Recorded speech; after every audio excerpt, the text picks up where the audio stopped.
Great. Okay. Jackie asked, any thoughts or insights on the potential losses or gains on productivity due to the new ways of working? I think we've heard both sides of the coin there. I think in general, I think what we've heard is that productivity has been pretty high. And again, there's exceptions to that rule within any organization or team, that some people can do it better. I do think there's I've talked to so many people that are feeling the fatigue of doing this, of, everything running out of their home, that I don't know how long that's sustainable, right? So as much as we think, oh, this is great, I've got this flexibility, but just the compression of life and so many things happening all in the same place, I think is not sustainable in the long run. So I do think there's a long-term potential risk to productivity.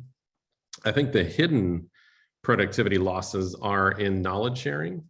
So when we think about, knowledge sharing within a team has tended to still go pretty well, that people who already know each other, who are connecting regularly in their team meetings, are still sharing knowledge well.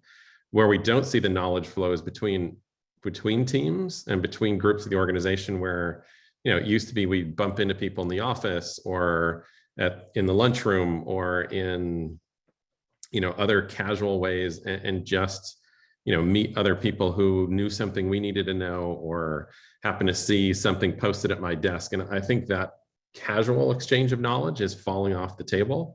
And so the real concern is, how do we recreate those opportunities for knowledge to just bump into each other? I think what we also see is people want to maintain their flexibility and are working more remotely, is people tend to hold on to things more, like their own personal knowledge. It becomes a security blanket that I can't be terminated, or I'm too valuable to force me back into the office. And so I do think there's a hoarding of knowledge, personal knowledge, that was less in when we were constantly interacting with others. So I worry about the knowledge piece of productivity, and is knowledge getting trapped and not flowing as well as it should be inside organizations, because people just aren't there and building those relationships and sharing information. Just to build on, I think Chris makes great points, particularly about the kind of hidden costs that we might see. As I've talked to companies, and they say, as Chris said, right, we've maintained productivity, or actually productivity has even gone up. Try to caution and say, what you've experienced during the pandemic is not necessarily what you're going to experience long term, right?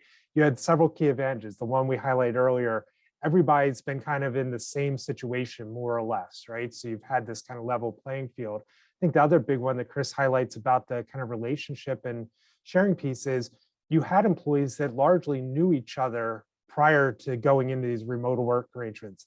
They were in established teams. They were on board in an organization. Certainly now that this is extended, companies have had to onboard new employees in this remote environment, et cetera. But you had the benefit of having relationships pre-established heading into this. And I think, as it continues, that'll be a real challenge in terms of, how do you build teams? How do you onboard new employees and really create these informational networks if you're doing that largely remotely or in a hybrid environment? Okay, great.